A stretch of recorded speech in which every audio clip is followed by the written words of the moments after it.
Welcome to the Lara Jane Layton Show. This podcast is for you, the person who keeps putting others first. Your self-talk has held you back. You no longer need to take a second seat. Let's explore ways to overcome self-doubt. You can silence that inner bully voice and achieve your full potential. Here's your host, Lara Jane. Hello. I'm so excited. I know I am always excited, but this is such a cool topic. I have Joshua with us here today, and he is going to talk to us about hypnotherapy. Now, I know you know the little dude that swings a little glass in front of you and makes you do things like a chicken. That's not what hypnotherapy is about. And Joshua's going to help us right now frame it towards our self-talk, how we would interact with ourselves, how we deal with ourselves in this crazy, busy, do everything for everybody else world. So let's take a moment with Joshua and tune into who we are and what we want. The information about Joshua and all the ways to get a hold of him is already in the show notes. So just jump down there when you're ready to get a hold of him. But Josh, let's get on this subject. And how can I use hypnotherapy to help me be kinder to me? Hi, Laura. Thank you so much for having me on today. You hit on a couple of things that are very common, right? I have a lot of people that reach out to me and they're like, are you going to swing the clock? Are you going to make me cluck like a chicken? And the media has given us all of these different ideas of what hypnosis and hypnotherapy is, and they're almost all wrong. So what I think of as hypnotherapy, what hypnosis is it is a way for you to calm your mind, quiet down, get in touch with you, with that real you, that inner you, and ultimately make some changes inside so that those doubts don't have to come up anymore. Like that's that self-talk that we're talking about, right? The constant little voice that's in the back of your mind that says things like you're not good enough or worthy or all those different things that it says. Hypnotherapy is about what's that? Do you really think I can get rid of it? Like, I know how to change it quicker than I used to, but could it really go all the way away? We can get there. Now, obviously, it's not instant, it's not immediate, and it may not be permanent forever, like you're never going to hear it, but it does get, like you say, you've learned ways to shift that. This is another way to learn to shift that. But also, we're doing things up until now. Hypnosis was a series of techniques that got used that got results. And we didn't really know how it was getting results or why it was getting results. But now we can measure things. We can actually measure what's happening in the brain. There's neuroscience behind what we're doing here.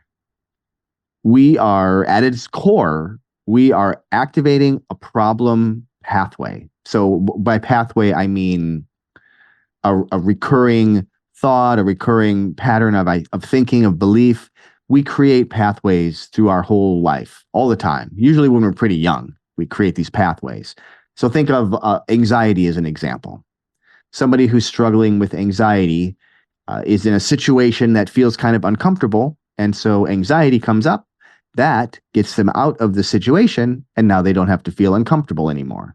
It's a way of bringing safety. Now, obviously, we don't like, especially if you want somebody who deals with a lot of anxiety, we don't like having to feel that all the time. But that pathway, which keeps you safe, starts to get used more and more. Neuroplasticity, it strengthens that pathway that's getting used, and it becomes like a superhighway. So this is why we get stuck in those recurring kinds of patterns of thoughts or behaviors or beliefs, because our brain, which is doing what it's supposed to do, be efficient and use as little energy as possible, our brain is latching onto these pathways and utilizing them. So that's kind of the background. With hypnosis, what we're doing is we're firing off that pathway but we're using a lot of different techniques to send those neurons down a new pathway, the pathway of calm, of peace of mind, of presence, of confidence, right? All the things most of us are looking for. So that's essentially what hypnosis is doing at its core, is it's rewiring your brain. I could use some rewiring. So when I hire an electrician to come to my house, they come in one day, they come up with an assessment, they come back another day, they do an install. Well, most of the time they leave a mess and then they leave. So is this like a couple day process? Is this a 10, 15, 100-day process? What does it take to actually rewire my brain? Or is it every brain is different? Well, that's a great question. And there are a couple answers to that. First of all, yes, every brain is different. Everyone is different. And it takes a little bit of time to get you where you want to go, right? A lot of times these are lifelong patterns, because most of the time we create these ways of being, these patterns, when we're children, through a highly emotional experience, positive or negative. And something happens. We are just kids. We don't know what's going on, what life is like, but we make something up. We make something up about the experience, and then we live our life like that's true, like the wisdom of a 4-year-old is true for the next 60 years or longer. I lost your question. Oh, how long does it take? Right. So because we've had this pattern for a long time, it's not usually instant change. And I like to work simple and get more complicated as necessary, right? Because a lot of times we can solve things with the simple. You told me yourself, you like simple. I've found a couple of sweet spots, and usually the simplest process we can do in about 6 sessions. So that's my basic package is 6 sessions. And for some more complicated things, I'll often do a 12-session protocol. Sometimes I have some clients who like to do monthly sessions just to kind of like a chiropractor, right? Keep everything top notch, get a mind adjustment. But most of the time I see somebody for about 6 weeks, and that's usually what we need. What kind of things? I mean, I know you and I are talking about mindset and how we change the way we respond mentally or in our heads to things. But what other kind of things can I use hypnotherapy for?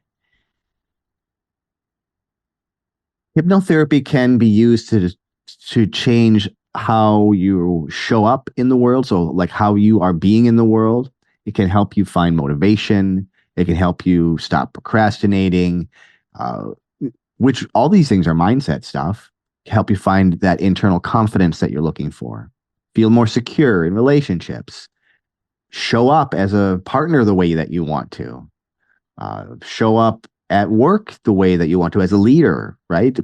Helps in public speaking. Helps with all different kinds of fears and phobias. Those are very common. Like I said before, anxiety is a big one. I would say 80% of the people that I work with are dealing with anxiety at some level or another. I work with quite a few people for sexual anxiety too. So there's a whole gamut that it can help from.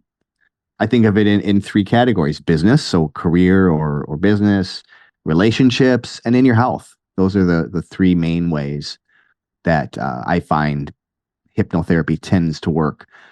And what's also really interesting is most people will come to me with a very specific problem. Like, I can't drive on the freeway without freaking out, right? That's a good example.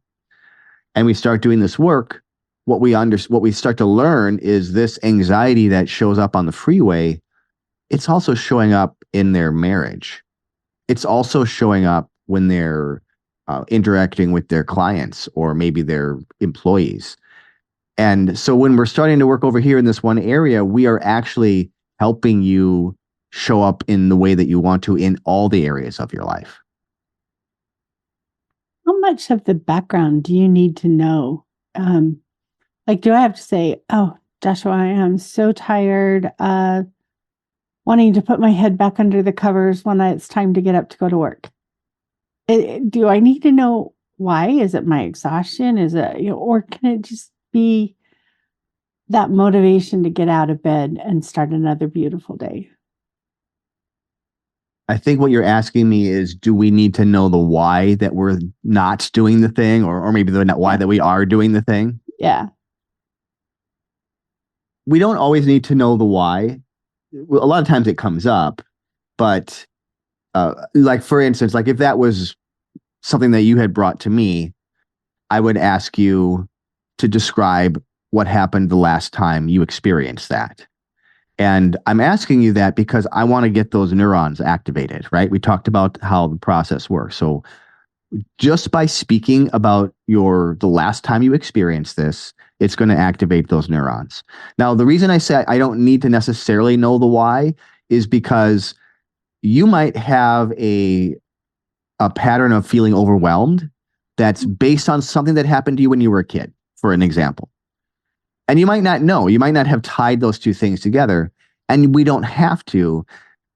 These neurons that are being activated, that pathway is connected to every time you've ever felt it. So if we find the first time and deal with it that way, or if we find the most recent time and deal with it that way, either way is fine. But we talk about the problem, we get the neurons activated, and then I'll do something to kind of interrupt that. So that's a state change, right? When really what we're doing here is we're learning how to activate a powerful, resourceful state. Because usually we're in non-resourceful states.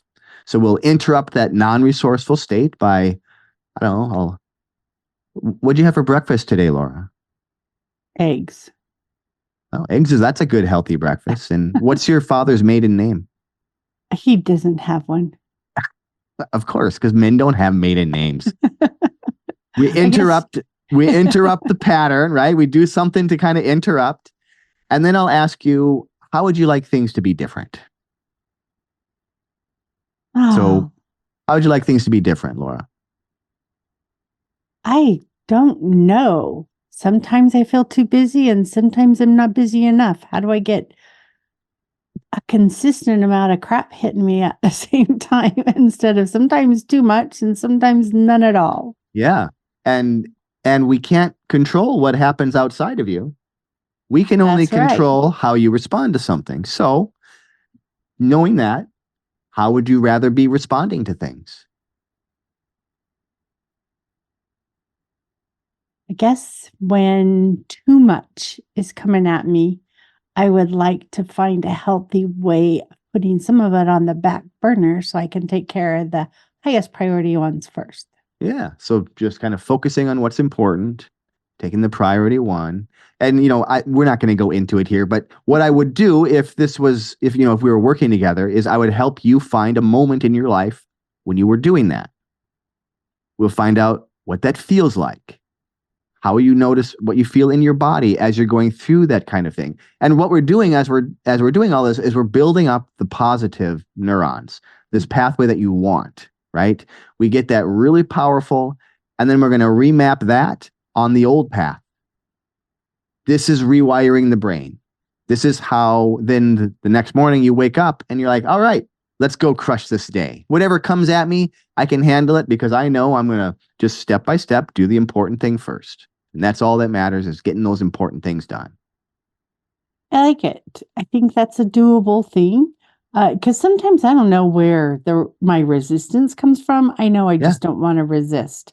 Or I have what I call the bitchy woman that comes out every once in a while. Sure. And I was like, I have no idea where she came from or where she hides, but when she comes out, nobody likes her. Yeah. So how do we handle these things that they're not a real pattern that I could say this happens, but it does, and it'll shock the heck out of me, but don't answer yet.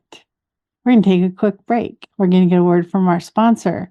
when we're going to come back, Joshua's going to help us to figure out these things that occasionally show up and how to identify that feeling. So we'll be right back.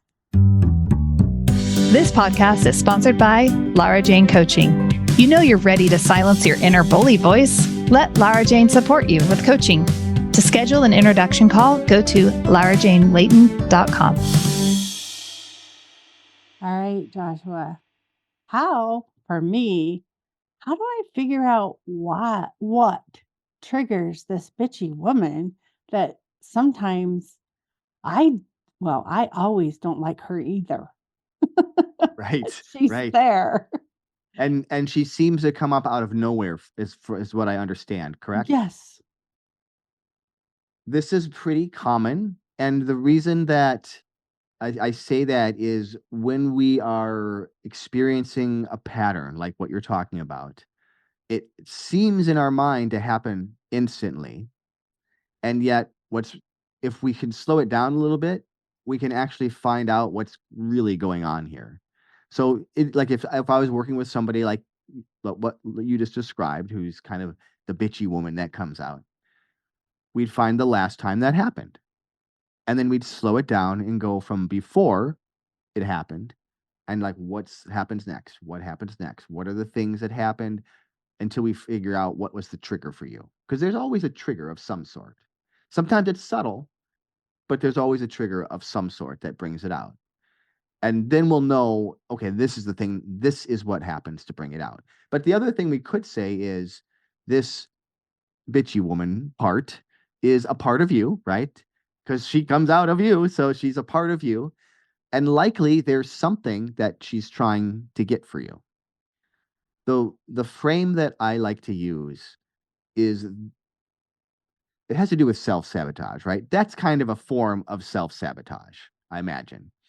And we all have different things that we do that get in the way of being successful. And that's typically called self-sabotage. But personally, I don't actually believe we are ever, pardon my language here, trying to fuck our lives up. There's every subconscious part of us is trying to help. It has a positive intention behind being the bitchy woman. The strategy sometimes is a little messed up. Obviously, the strategy that our unconscious mind uses does not always help us. It believes that it is going to, though, right? So typically in this kind of a situation, what I'll do is we'll talk to that part. We'll figure out, what is this part trying to accomplish?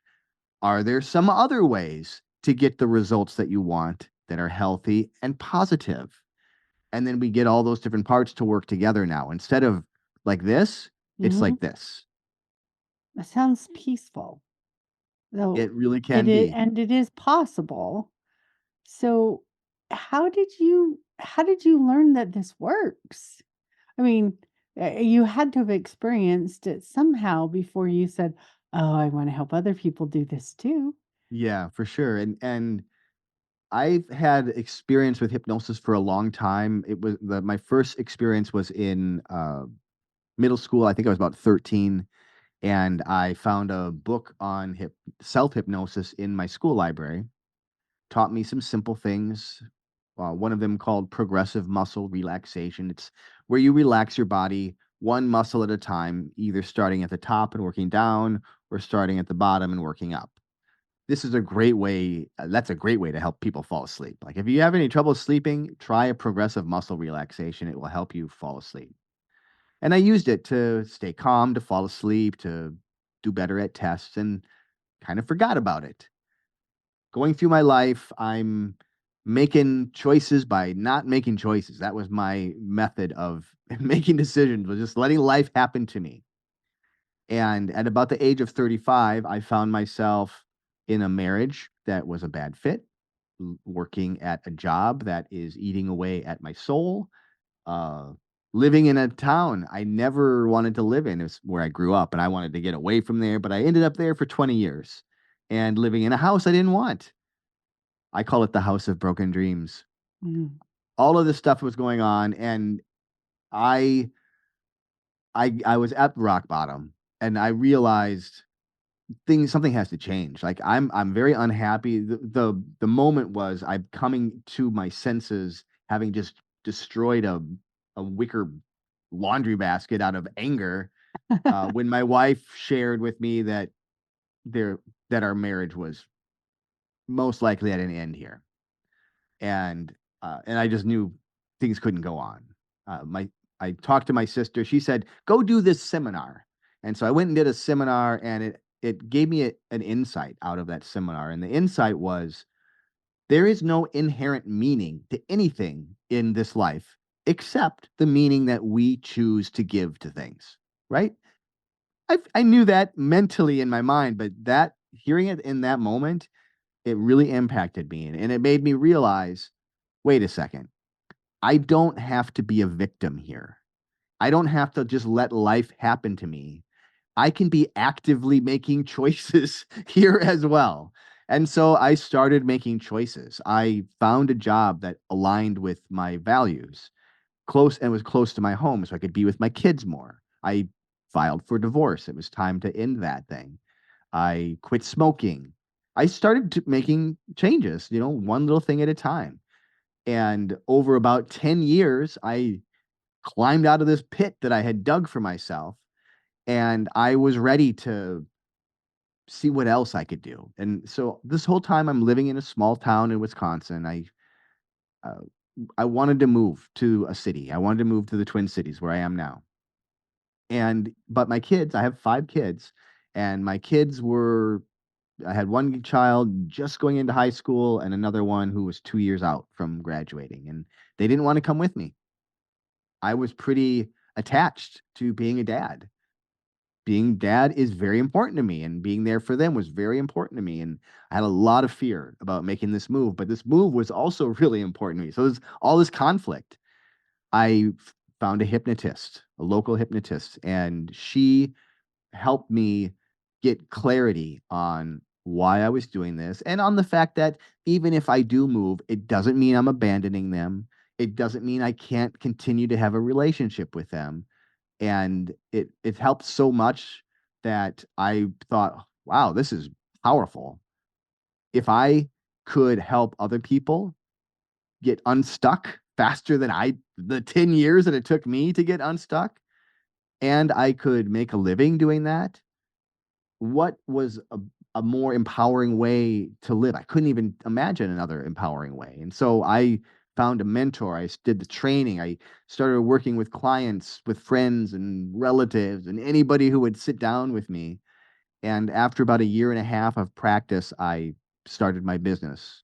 That was 2018. I've been doing this full time 2018, and I'm a lifelong learner. So I'm constantly learning different ways of helping people, using hypnosis, but also using other techniques too. A lot of what I teach are just really simple things that you can do to calm your nervous system. You're talking about hypnotherapy, and we were talking about it's good for our self-talk. And then as we're going through this, it's like, well, all of it, everything that, I think the most common thing that people use it for is smoking and weight loss. That's what I call, when someone has, I can help you quit smoking. Yeah, So it's a habit that we feel we have. It is really just a thought, but there's also chemicals involved in that one. There is absolutely. some Yeah, some addiction. But when you're talking about unstuck, and that for some reason, this phrase has always been one that I never really got because you're never really stuck, right? You're still moving, you're still grooving, you're still moving on, but you're not going where you wanted to or as yeah, fast as you wanted to. And when right. you were saying that, I'm like envisioning being on the freeway, driving down the road 10 miles an hour in a 70-mile-an-hour zone. That is stuck. Yeah, That is the first time I realized you can still be making progress and be stuck. sure. So Yeah, thank you. How else can we help our friend with us here today get unstuck? Because I know we all feel like I'm moving, I'm grooving, I got this. Yeah, yeah, I get frustrated here and there. Yeah, sometimes I'm overwhelmed. but I'm still doing it. But guess what? We don't have to do it with so much effort. It can Absolutely. be a little smoother, a little faster. So how do we do that? Well, there are some, like I said, there are some pretty simple things that you can do to calm your nervous system. And one of the things that people don't realize is most of the time when you are dealing with a fear, a worry, an anxiety, your fight or flight response is kicked up. A lot of people are in a heightened response all the time. Sometimes since they've been children, they've been in that kind of constant vigilance type of mentality. Maybe they had a challenging time growing up with parents or even with other kids, and they had to learn to be on edge, on guard the whole time. And then they never learn how to shut that off. So their nervous system is constantly up. You're constantly in a fight or flight response.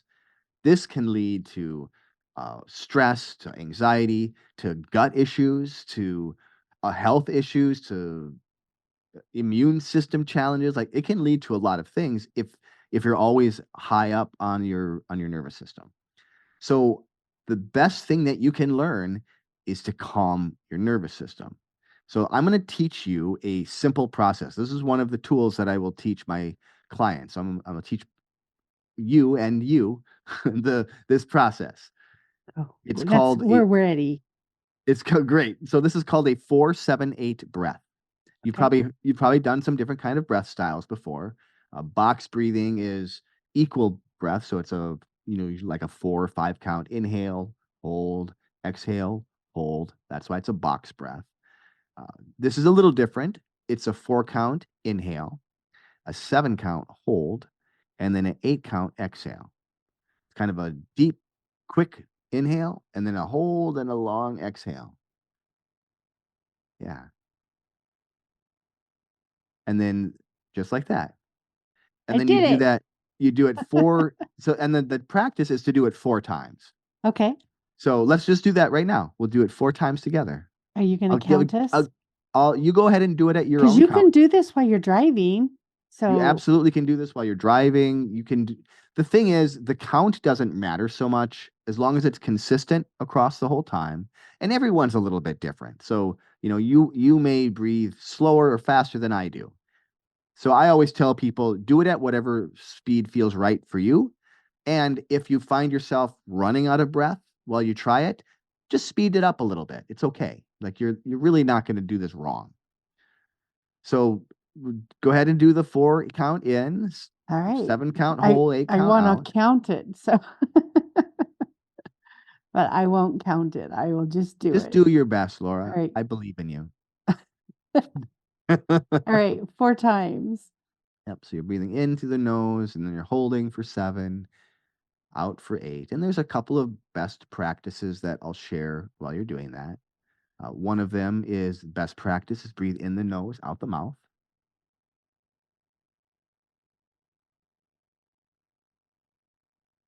That's right.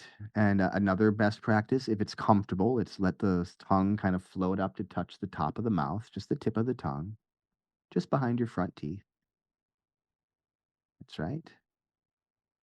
And then if you can focus on filling your belly first when you breathe, so belly breathing as well. Okay. Well, I did my. Oh, I was supposed to do 4. Okay. Okay, just do it again. Belly breathing is another one of those ways to calm the nervous system. When you breathe in the belly, it activates the vagus nerve. Vagus nerve connects the brain to the heart, to the guts. It's like the communicator part of our nervous system. So when we activate the vagus nerve, that takes us to rest and digest. That part, the parasympathetic nervous system, which is always where we're functioning at our best. Okay. What did you notice as you did those 4 breaths, Laura? Um, a little bit of the overthinking that, let's say I got out of my brain. It gave me a Yeah, moment of yeah, relaxation that was because I was more focused on the count yep. and enjoying the process than I was everything else going on around me. And so it Absolutely. really helped me to focus down. Yeah. It was great. This is a really powerful way to give yourself a moment of calm. What I typically tell my clients to do is to use that breath twice a day, morning and night, and do it for 30 days to see what happens.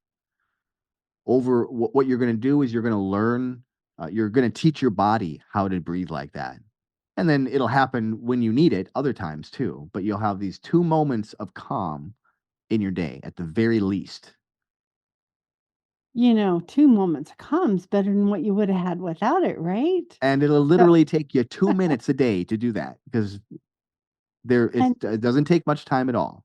this is one of those things at any moment, at any time, if you need that calm, Yeah, you can call it in. absolutely. And if you don't want to do it at your desk because you're in an open cubicle environment, I'm thinking, why Take a would you walk. not? Because nobody's going to notice. You know Do exactly. it when you're in the restroom. You can do this in the middle of your board meeting. You can just, no one's going to notice. You can shut your eyes too. They'll just think you're taking a short nap and bored. You're focusing on what's being said very intently. No, I think it's beautiful. And, I've even seen, like if you have a pen in your hand and you want to look like you're still engaged and taking notes. I used to do the box breath in class, in meetings, and I would just draw a square. And so now I'm trying to think, how could I do 4? Like It'd be a triangle. yeah, I'm trying to think of the isosceles is like, it's not the right angle. Which one is it? But it would be a triangle. Yeah. Yeah. So I think you could still look mostly engaged with your pen in hand and draw on your triangle while you're Mm-hmm. counting 1, 2, 3, 4. Hold 2, 3, 4, 5, 6, 7. Exhale 1, 2, 3, 4, and then just do it again. And so it's a perfect tool to use while you're driving because you Yeah. don't have to close your eyes, to use in a meeting because you don't have to completely tune out. You just add a count. So there's all Absolutely. these beautiful times that you can implement this and pretend like it happens to be a moment. You are at complete bliss. You're at the top of the mountain, sitting. There's no stress. It's not going to hurt then either. You can, it's just being where you're tuning in to you Yeah. and you're giving yourself a chance to be at peace with you. Absolutely. I've And that's loved it. it. So important to be at peace with you. Like that, what you just said, that's what we're looking for here. So many times we are at war with us, right? That's what that you're not good enough voice, you don't matter voice is telling us. And we want to matter, we want to be good enough, but this part tells us we're not. So I guess we're not. If it's in my brain, it's got to be right because, Right. it's almost like Right. if it's on the internet, it's for sure true. Yes, A we lot of were. times, we end up having these feelings that happen, right? We have experiences that happen. It brings up feelings. We feel the feeling and we think, oh, now I have to feel this feeling now. Well, what does this mean? Well, this means all this stuff. It's not, doesn't mean anything. A feeling is just a feeling. And we can choose to sink into it or not. We can choose to make meaning out of it or not. It's just a feeling. And when we can start to notice, oh, this is what's happening in my body. It's not, I'm not angry, but I'm feeling this tightness in my chest. I'm feeling this rush of energy. What's happening here? You can pay attention to that, right? It's a Mhm. message. Usually feelings are a message of some kind. Something's out of alignment or something needs to be dealt with. And then we do what we do and we, make up a bunch of shit about what it actually doesn't really mean, but what we think it means. Yeah, we do put meaning to completely meaningless. So if your boss walked by, didn't say hi. Oh no, they're mad Gonna at get me. fired. Oh no, it's like our brains go through this vicious cycle of, why didn't they say hi? And really, they were just focused on that text in hand and running to an office or late for something. And it had nothing to do with that moment between that didn't happen between the two of you. Right. Right. Yeah. So I love this simplicity that you've brought to the table. But Josh, I know you have a lot more wisdom and a lot more to share. So how or what would you like to share with our friend for this last minute closeout? Some wisdom, how to get a hold of you, anything you want. Sure. I will. I like to give gifts out when I do podcasts like this. So, what I'm going to do is, if you go to my website, which is xfactorhypnosis.com, from there you can have. I've got links to all my social media. I'm on Facebook. I'm on LinkedIn. I'm on Instagram. I'm on TikTok. I'm on YouTube. Almost all of them, the username is at Joshua Ray, Rey Peters. So that's one way to find me. And all those links are on my website, xfactorhypnosis.com. And if you go to xfactorhypnosis.com/Laura, that's going to take you to a special page that is a free gift for you, the listener. That is beautiful. Thank you, Josh. And I'm excited to go check this out because I have the special link too. So it is in the show notes. If you're driving, don't worry about it. It's in the show notes. Just check back in when you have a moment and go ahead and go get that free gift because I think this is going to be beautiful. Oh, what a beautiful hour. It's been just pleasant. Joshua, you have amazing at your gift that you bring and share with the world. We really appreciate it. And friend, Joshua and I are not medical or mental licensed professionals. We're here for entertainment. People that have struggled, people that have been stuck going 5 miles on the freeway. We found a way around. We found a way to be at peace in our journey and a way to make our journey pleasant and all about you. Because when you take care of you, you take care of the world around you. So stay tuned for the next episode. Are you tired of waking up exhausted? You are not alone. If you're looking to take your life back, let's start with the simple step of adjusting your self-talk. Stay tuned for the next episode with your host, Lara Jane. Remember to follow the show so you don't miss a next simple step that you can use to feel more confident. And please leave an honest review.